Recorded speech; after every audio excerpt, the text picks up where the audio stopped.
So, good morning mga kapigmate. Meron naman tayong isang papaanakin.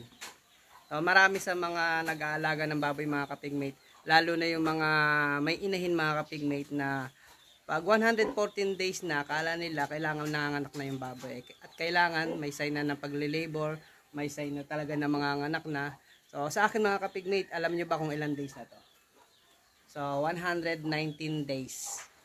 Wala pang sign ng pagle-labor, wala pang sign ng manganganak na siya. So, wala pa rin gatas yung dede niya. Wala pang sign, wala pang gatas, oh. Yan, wala pang gatas yung dede niya. So, 119 days mga kapigmate, ha. Pero, sa tiyan niya, yan, napansin nyo, wait lang, medyo tahimik yung mga piglet niya. Yung mga piglet niya mga kapigmate, nagagalawan naman po. Yan, nagagalawan lang. Kaya wala pong problema dyan. Sa ganitong sitwasyon mga kapigmate, pag ang baboy nyo ay 114 days na, maatandaan nyo po, mayroon pa pong 5 days na pwede pa po na hintayin natin bago masabi na, para sa akin na, bago masabing overdue na talaga. Yun ang, kasi yung iba kala nila 116, 115 overdue na, taranta na sila. So para saan mga pigmate, hindi kailangan mataranta. Ang akin kasi sa pagpapana ko sa baboy mga kapigmate, hanggang 120 days normal pa para saan kasi plus 6 na yun mga kapigmate, pero ang ano lang talaga hanggang plus 5 days lang, hanggang 119 days simula nang nakastand or nabulugan. Kaya sa ganito sa akin na 119 days, so hindi po tayo hindi po kailangan mataranta.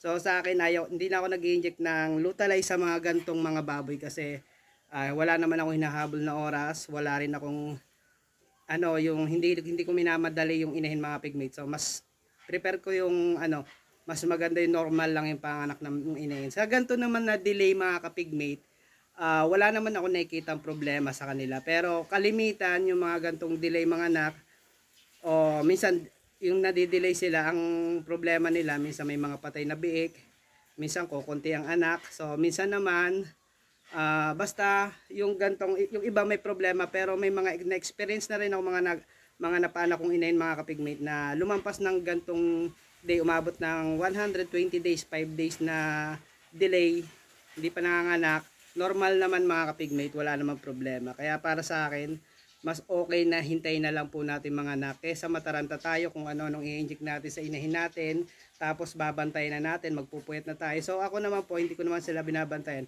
Pumasya lang ako ngayon dito, tinignan ko kung may mga nagagalawan. So masyadong malikot na yung mga bigs at yan nito, pero hindi po tayo nag-expect na madami ang anak nito mga kapigmate. Kasi medyo sablay ako ng way ng pagpapakain simula nung sila, bago sila nakastahan. Kasi mga kapigmate, nung ko po itong inahin natin, ang pakain ko po ay developer mga kapigmate.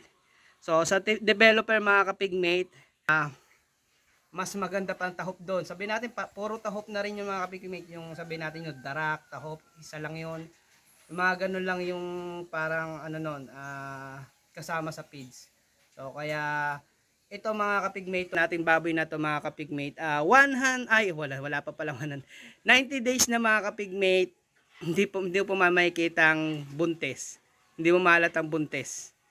Yung nipple niya medyo namumula, sabi natin 90 days namumula yung nipple niya, pero mga kapigmate, sobrang liit ng tiyan niya. So napakaliit talaga mga kapigmate. Sa mga ganito yan, mga kalimitan na didelay sa panganak, yung maliliit talaga tiyan kung magbuntis. So sabihin na natin 90 days mga kapigmate, sabihin natin umabot na ng 70 days, hindi ko pa rin ma-detect. Sabihin natin yung titignan ko talaga kung gusto kong malaman kung buntis or hindi ang inahin. Hindi ko siya ma-detect na buntis talaga kasi 90 days na. Hindi namumula yung dede, hindi lumaki yung dede, sa likuran, hindi rin. Pero 70 days na mga kapigmate.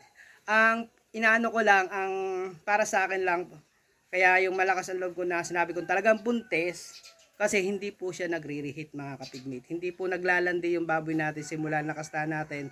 Kaya kahit ang malit ang tiyan niya mga kapigmate, alam ko sa sarili ko, alam ko sa baboy na buntis talaga siya.